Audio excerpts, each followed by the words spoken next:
오늘 여러분의 교회에 와서 말씀을 나누게 되어서 감사합니다. 거제 교회는 옛날에 유한준 목사님이 계셨고 또 김종환 목사님이 오래 심우하셨고 고신교회의 한 축으로서 역할을 감당했습니다. 특히 당시에 신학생들 사이에 인기가 있었는데 신학교에서는 김종환 목사님의 신 쫓아내는 이야기가 단골 대화 메뉴였습니다. 김종환 목사님에 대해서는 요즘 잘 모르고 우리 신학생들도 거의 모르죠. 잊혀져 가고 있는데 이 고신의 영성의 한 축으로서 기록을 남기고 기억할 필요가 있다고 생각합니다. 그 후로 이 성옥 목사님, 옥주석 목사님이 목회하셨고 지금은 젊은 오광열 목사님이 이어서 목회를 하고 있습니다. 이전에는 거제교회 주변이 그렇게 잘 사는 동네가 아니었는데 지금은 주위가 번화하고 교회당을 새로 크게 지었고 또 드림센터도 있고 많이 달라졌습니다. 그럭저럭 그렇게 해서 오늘 2025년 5월 둘째 주일에 어버이 주일을 지키고 있습니다. 오전에 어버이 주일에 관한 말씀을 들었을 터인데 오후에는 어버이회 주체로 이와 관련한 주제를 한번 더 생각해 보도록 하겠습니다. 우리나라는 부모에 대한 효를 강조하고 있습니다. 유교 전통이죠. 요즘은 많이 덜 했습니다만은 전에는 아주 강조했습니다. 그런데 유교에서는 부모를 신격화하는 경향이 있습니다. 부모가 돌아가시면은 그 홀령에게 제사를 지냅니다. 조상 숭배죠. 일종의 말하자면 우상 숭배입니다. 그래서 부모에 대한 효도가 지나칠 때가 있습니다. 마치 하나님을 섬기듯이 부모를 섬겨야 했습니다. 조선시대에는 나의 신체도 부모에게서 물려받은 것이라 하여 함부로 손을 대지 못하도록 하였습니다. 신성시한 거죠. 또 부모의 이름을 함부로 부르면은 안 되었습니다. 이름을 부르면은 가볍게 여기지잖아요. 근데 서양 사람들은 이름을 불러야 친하다 그래요. 그래서 어린아이들이 막 어른 내 이름을 막 불러요.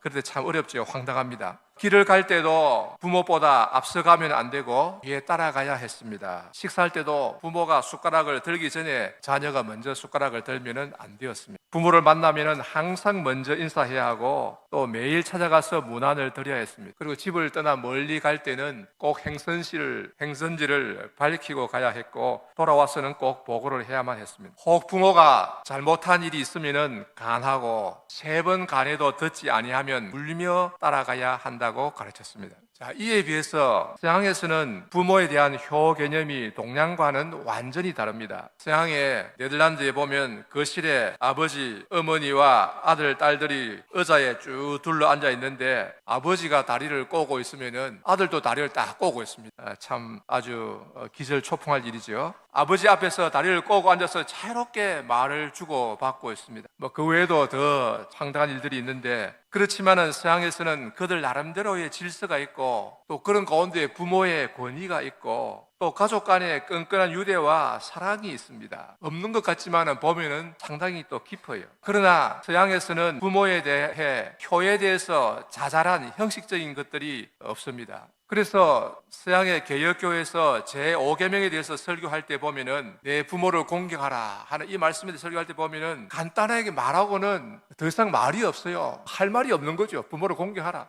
그럼 다 된 겁니다. 더 이상 서양에서는 할 말이 없어요. 그래서 주로 위에 있는 권위에 대해 길게 설명합니다. 즉 국가의 권위, 정부 기관에 대한 순종의 문제를 길게 다룹니다. 그래서 제5계명 해설은 서양의 하이델베르크 요리문답도 그렇고 부모의 공경에 대해서는 아주 간단히 지나가고 그냥 국가의 권위에 대한 설명으로 거의 다 채우고 있습니다. 그만큼 서양에서는 부모의 공경에 대한 이해가 아주 간단하다, 얕다 이래 볼 수 있는 거죠. 자, 그러면 예수님 당시에 유대인들은 어떻게 했습니까? 예수님 당시에 유대인들은 부모에게 무엇을 드리는 것이 아까워서 그것을 자기가 가로챘습니다. 겉으로는 경건한 척, 믿음이 좋은 척 하는데 실제로는 부모님께 드릴 것을 자기 가로챘어요. 어떻게 가로챘습니까? 이 밭은 하나님께 드린 것이 되었다. 이렇게 선언하면 됩니다. 고르반이라고 하거든요. 하나님께 드린 것이다. 헌물이다. 하나님께 바쳤다는 거죠. 이렇게 말만 하면은 그 밭에서 나는 것으로는 부모에게 전혀 드리지 않아도 된다. 이게 당시 랍비들의 육군 해석이고 가르침이었습니다. 그 말만 하면은 그 다음에는 사실 하나님께 드리지도 않아요. 기한이 없습니다. 그냥 자기가 계속 다 차지하는 거죠. 이것이 고르반 제도인데 결국은 부모에 대한 공경, 이 계명을 무시하고 교화했던 것입니다. 그러면은 예수님은 부모에 대해 어떻게 했을까요? 우리 예수님은 하나님의 아들이면서도 또한 참 사랑으로 이 세상에 오셨습니다. 그러면 부모에 대한 태도는 예수님이 어떻게 했을까요? 우리 예수님은 태어나면서부터 부모에게 효도였습니다. 예수님은 베들레헴에서 태어났잖아요. 베들레헴에 머물 곳이 없어서 짐승들이 있는 우리에서 태어나서 구유에 누웠습니다. 그래도 예수님은 병들지 않고 아프지 않고 건강하게 잘 자랐습니다. 우선 이것이 효도입니다. 태어나서부터 아프면은 그만큼 참 불효가 없지요. 그런 아이들이 있는데 참 힘듭니다. 예수님은 건강하게 잘 자랐습니다. 몇 달이 지났을 때에 동방 박사들이 찾아왔습니다. 낙타를 타고 저 멀리 아마 페르시아 지방에서 찾아왔는데 예루살렘에 가서 물었습니다. 유대인의 왕으로 나신 이가 어디 계시뇨? 이방인들이 볼 때는 이스라엘 하면은 예루살렘입니다. 그러니까 예루살렘 가서 물은 거죠. 그리고 별의 인도를 받아서 베들레헴으로 갔습니다. 베들레헴의 어느 집에서 마리아와 아기 예수를 발견하고는 아기 예수께 경배를 드렸습니다. 그 본문에 잘 보면은 마리아에게 경배한 게 아니고 아기 예수께 경배했다 이렇게 되어 있습니다. 그리고 보배합을 열어서 준비해온 보물을 드렸는데 황금과 유향과 몰약이었습니다. 당시에 가장 유명한 또 값진 보물이죠. 황금과 유향과 몰약. 당시에 귀한 보물들이었습니다. 그때 마리아의 눈이 번쩍 떠졌을 것입니다. 그런데 성경에 보면은 동방 박사들은 이 보물들을 마리아에게 준 것이 아니라 아기 예수께 드렸다고 되어 있습니다. 마태복음 2장 11절 거기에 보면은 떨여 아기께 경배하고 보배합을 열어 황금과 유향과 몰약을 예물로 드리니라. 우리말 번역에는 거기 빠져 있는데 원문에는 그 사이에 그에게 예물로 드리니라. 그에게란 이 인칭되면서 한 번 더 들었습니다. 이 남성 단수예요. 그에게. 그러니까 남성 단수니까 아기 예수밖에 없지요. 마리아는 여성이니까. 그러니까 이 황금과 유향과 몰약을 그에게 아기 예수께 예물로 드렸다. 이것이 아주 분명합니다. 따라서 이 보물들의 소유권은 법적 소유권은 예수님께 있습니다. 그죠? 예수님의 것이에요. 자, 그러면 퀴즈 내겠습니다. 깜짝 퀴즈인데 그러면 동방 박사들이 돌아가고 난 후에 이 보물들은 누가 챙겼을까요? 답은 마리아입니다. 그죠? 안 봐도 뻔합니다. 예수님은 아직 어린 아기니까 챙길 수가 없습니다. 그죠? 그런데 아버지 요셉은 그때 일하러 나갔는지 그 자리에 없었습니다. 여러분, 예수님은 베들레헴에서 태어나시고 나서 자 옮긴 것이 아니고 요셉과 마리아는 베들레헴에 몇 달간 쭉 살았습니다. 사실은 베들레헴에 계속 살 마음이 있었어요. 그래서 요셉은 이제 일을 해서 먹고 살아야 되는 거죠. 따라서 현장에 있었던 사람은 마리아뿐입니다. 그러니까 어머니 마리아가 동방박사들이 가고 나니까 얼른 챙겨가지고 잘 챙겨두었다가 예수님을 키우는데 귀하게 사용했을 것입니다. 헤롯 대왕이 속은 줄 알고 베들레헴에 아이들 다 죽이라 그러잖아요. 2살 아리로 다 죽이라 했으니까 급하게 요셉과 마리아는 이제 아기 예수를 데리고 애굽으로 피난 가서 보내는데 그때 피난 생활할 때에 경비가 많이 필요했을 것입니다. 그때 아주 요긴하게 사용되었을 것입니다. 자, 이것을 보면은 예수님은 이 땅에 오셔서 육신의 부모에게 경제적으로 부담을 끼치지 않으셨다 하는 것을 알 수 있습니다. 자기 먹을 것을 가지고 오셨어요. 참 효자입니다. 그죠? 세상적으로 봐도 이 효자입니다. 이 성경에 보면은 이와 비슷한 효자가 또 한 명 더 있습니다. 누구일까요? 바로 모세입니다. 모세는 어머니의 젖을 먹을 때 공짜로 안 먹고 돈을 내고 먹었습니다. 이 바로의 딸, 이 공주가 모세의 어머니에게, 유모에게 삭스를 주고 젖을 먹이게 했습니다. 그러니까 모세는 어머니 젖을 먹으면서도 공짜로 먹은 게 아니고 바로의 공주를 통해서 삭스를 후하게 드리고 먹었습니다. 여러분은 어머니 젖 먹었을 때 젖값 냈습니까?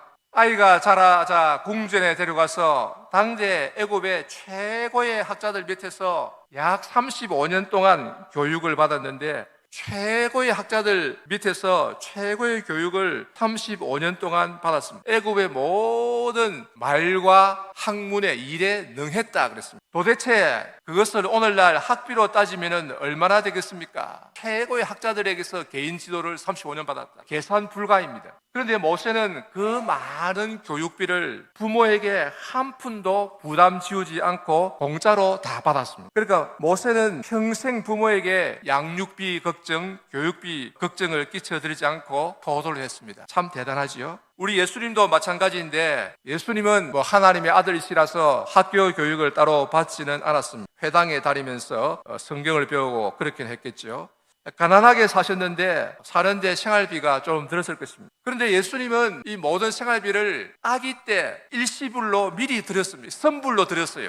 황금과 유향과 몰약, 그 얼마나 참 값이 많이 나가겠습니까? 이런 것은 현금이나 마찬가지입니다. 현금보다 더 좋지요. 왜냐하면 물가가 올라도 가치가 떨어지지 않으니까요. 예수님은 이미 선불로 부모님께 딱 드리고 이 세상에 와서 사셨다니까요. 뿐만 아니라 예수님은 자랄 때에 부모에게 어떻게 했느냐. 누가복음 2장 51절에 보면은 예수께서 함께 내려가서 나사렛에 이르러 순종하여 받드시더라. 순종하여 받드시더라. 이 표현은 지속적으로 꾸준하게 계속해서 순종했다 하는 것을 강조하는 표현입니다. 예수님은 부모에게 순종하는 아이였다. 주부모의 말씀을 잘 듣고 효도하는 아이였다 하는 것을 말해줍니다. 자, 그러다가 예수님은 나이 30쯤 되었을 때에 이제 집을 나와서 가버나움으로 이사를 가서 천국 복음을 전파하셨습니다. 가난한 어부들과 시골 사람들 12명을 제자로 삼아 데리고 다니면서 천국 복음을 전하고 또 병자들을 고쳐주고 귀신들을 쫓아내었습니다. 이 3년간의 사역을 마치고 예수님은 예루살렘에서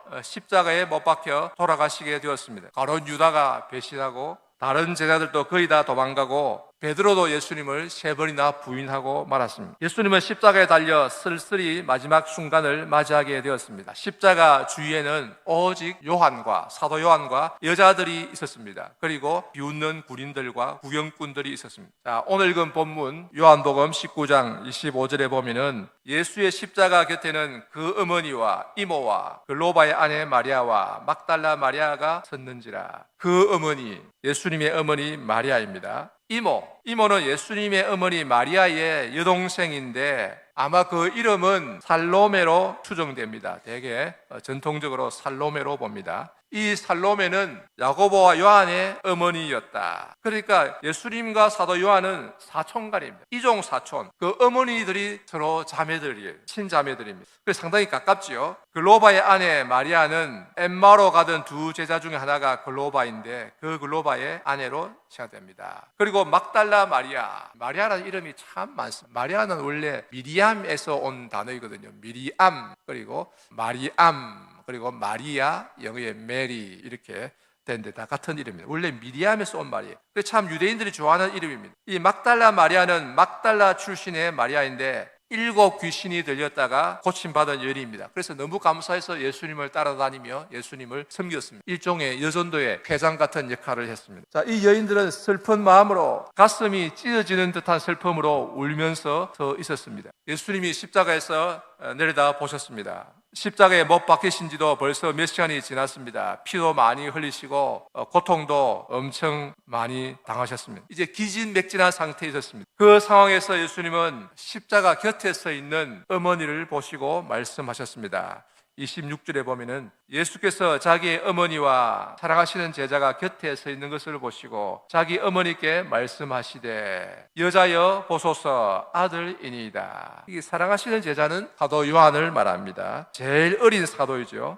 예수님의 품에 기대에 누웠던 제자, 예수님이 사랑하신 제자입니다. 자, 어머니를 하여 여자여라고 말했는데 이 우리나라에서는 오해를 초래할 수 있는 말입니다. 어머니를 보고 여자라니, 여자가 뭐야? 포로 자식 같으니라고. 그 옛날에 이제 조선에 복음이 왔을 때 이 여자란 말을 보고 이제 참 옛날 어른들이 노발대발해서 교회 안 나왔다 하는 그런 말도 있어요. 그러나 여기 여자란 말은 번역입니다. 우리말 번역이고요. 원래의 원어로 되어 있는 헬라어에는 귀네인데 귀제인은 그냥 여자인데 결혼한 여자, 성인 여자, 아이 말고 결혼한 여자를 가리키는 말인데 부인으로 번역할 수도 있습니다. 그냥 여성인 사람, 결혼한 여성을 부르는 말이지 나쁜 말이 아닙니다. 그런데 여자란 말이 왜 나쁘게 들리느냐 우리나라에서 그것은 문화 때문입니다. 우리 동양의 문화, 유교 문화, 한국 문화 때문이에요. 여기에 여자라고 번역되어 있지만 예수님이 원래 하신 말씀은 높인 말도 아니고 낮춘 말도 아니고 그냥 보통 말입니다. 예수님이 하신 말씀은 아람어로 생각되는데 성경에 기록된 것은 헬라거든요. 헬라어나 아람어 게 히브리어인데 여기는 높인 말, 낮춘 말에 구별이 없어요.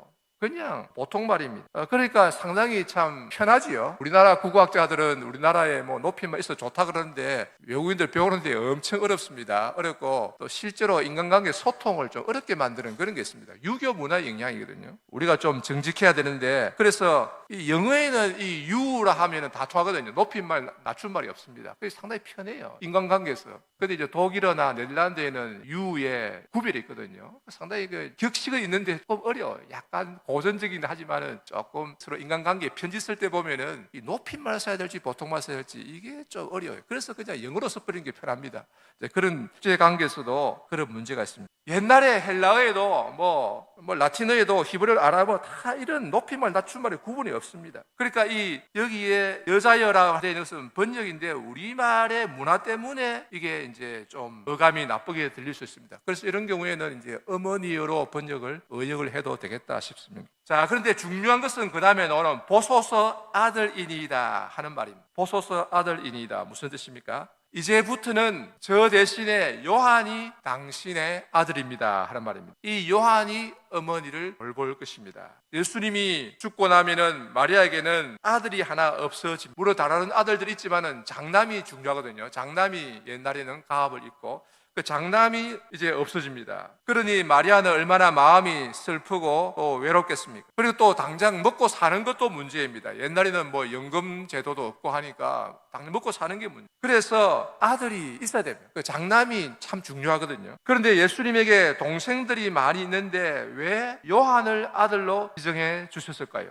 예수님에게는 야고보, 요셉, 유다, 시몬 적어도 4명의 동생이 있습니다. 이들 중에 한 명에게 어머니를 부탁할 수 있을 텐데 그러지 않았습니다. 그러나 이들은 이 예수님의 동생들은 예수님을 믿지 않았습니다. 예수님에 대한 불만이 가득했습니다. 장남인 예수가 어머니를 모시지 않고 동생들을 돌보지 않는다고 이 불평이 많았습니다. 그래서 이 예수님의 동생들은 자기 형인 예수가 십자가에 못 박혀 죽는데도 와보지 않았습니다. 예수님이 돌아가신 이때는 유월절 절기 기간이니까 예수님의 동생들, 가족들은 분명히 예루살렘에 있었을 것입니다. 그런데 자기 형이 십자가에 달려 죽는데도 와보지도 않았습니다. 그래서 예수님은 동생들에게 어머니를 부탁할 수가 없었던 것입니다. 그래서 예수님은 홀로 남는 어머니를 위해 평소에 사랑을 많이 베풀었던 요한에게 부탁하신 것입니다. 요한은 예수님의 품에 비스듬히 기대어 누워서 식사를 했습니다. 옛날 고대 사회에서 가장 편하게 식사하는 방법이 비스듬히 기대어 누워서 먹는 거예요.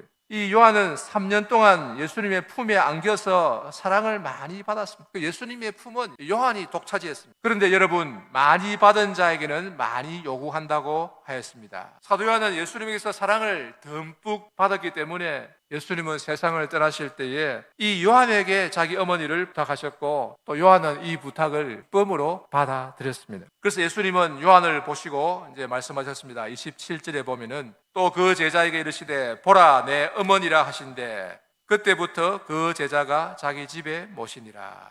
보라 내 어머니라. 이 말은 이제 내 어머니로 모시라 하는 말이죠. 전에는 이모였는데 이제부터는 내 어머니로 모셔라. 사도 요한은 예수님의 이 말씀이 무슨 뜻인지 바로 알았습니다. 그래서 요한은 그때부터 즉시 예수의 어머니 마리아를 자기 집에 모시고 가서 자기 어머니로 모셨습니다. 자, 이것을 보면 사도 요한은 참 착한 사람이라 하는 것을 알 수 있죠. 훌륭한 사람이다.